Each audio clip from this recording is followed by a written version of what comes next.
بنو کا جو واقعہ جو پچھلے 2 دن سے 3 دن سے خبروں میں ہے، سی ٹی ڈی کے اندر جو دہشت گردوں کا حملہ اور اس کے بعد کچھ لوگوں کو یرغمال بنانا تھا، آج فائنلی یہ صورتحال کلیئر ہو گئی ہے اور کامیاب آپریشن وہاں پہ کیا گیا ہے، جس کے بعد تفصیلات خود خواجہ محمد آصف صاحب جو کہ وزیر دفاع ہیں انہوں نے ہاؤس میں بتائی، قومی اسمبلی کے اجلاس میں بتائی، اور یہ بتایا کہ کامیاب آپریشن کے بعد وہاں علاقے کو خالی کرا دیا گیا ہے، اور اسی طرح کامیاب آپریشن ہے لیکن اس کے ساتھ ساتھ 6 دہشت گردوں کے ہلاک کرنے کی بھی اطلاع ہے جو کہ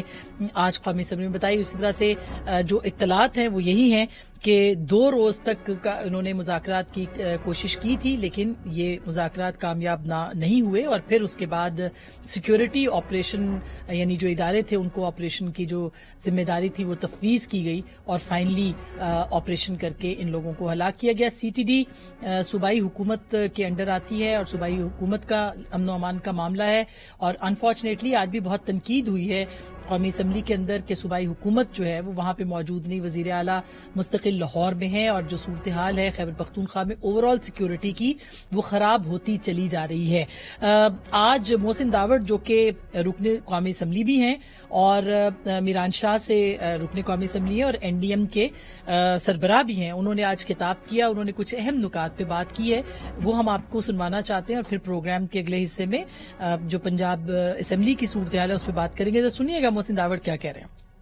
یہی اب تک اگر ہماری اپروچ ہے تو ہم دہشت گردی کا مقابلہ نہیں کر سکتے۔ جن لوگوں نے افغانستان میں طالبان کے ٹیک اوور کو سیلیبریٹ کیا تھا وہ سب آج کی صورتحال کے ذمہ دار ہیں۔ They are responsible for it. ہم یہاں سے شادیانے بجا رہے تھے، ان لوگوں کے ہاتھ ہمارے خون سے رنگے ہوئے ہیں، ان سب کو اس چیز کا ذمہ دار ہمیں ٹھہرانا ہوگا۔ یہ جو مذاکرات کے نام پر ان طالبان کو واپس سوات سے لے کر وزیرستان تک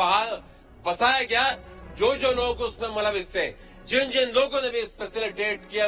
ان سب کو بھی ہمیں کٹہرے میں کھڑا کرنا ہوگا۔ ہماری افغان پالیسی 40 سال سے جو افغان پالیسی ہماری رہی ہے ابھی تک اسی کا تسلسل ہے۔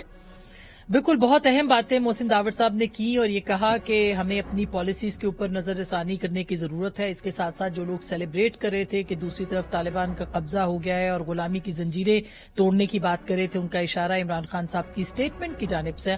تھا، ان کو بھی انہوں نے تنقید کا نشانہ بنایا اور یہ کہا کہ اب ہمیں ریئلائز کرنے کی ضرورت ہے کہ ہو کیا رہا ہے، سچویشن کیا ہے۔ اس کے علاوہ بھی ظاہر ہے کہ جو بھی سیکیورٹی کی صورتحال ہے، سیکیورٹی اداروں کا جو کردار رہا ہے اس کے اوپر بھی انہوں نے تنقید کی۔ اس کے ساتھ ساتھ یہ بھی آپ کو بتاتے چلے کہ اقوام متحدہ کے جو سیکرٹری جنرل ہیں انہوں نے بھی کہا ہے کہ دنیا جو ہے وہ پاکستان کی مدد کرے کیونکہ طالبان پاکستان کے لیے خطرہ بن چکے ہیں، بات یہاں تک پہنچ گئی ہے اور احساس نہیں ہے تو ان جماعتوں کو نہیں ہے جو کہ اب تک پاکستان کے جو اندرونی مسائل ہیں ان پہ مل بیٹھنے کو تیار نہیں ہے، اور پاکستان کے سب سے بڑے چیلنج یعنی معیشت اور دہشت گردی اس کا مقابلہ کرنے کو تیار نہیں۔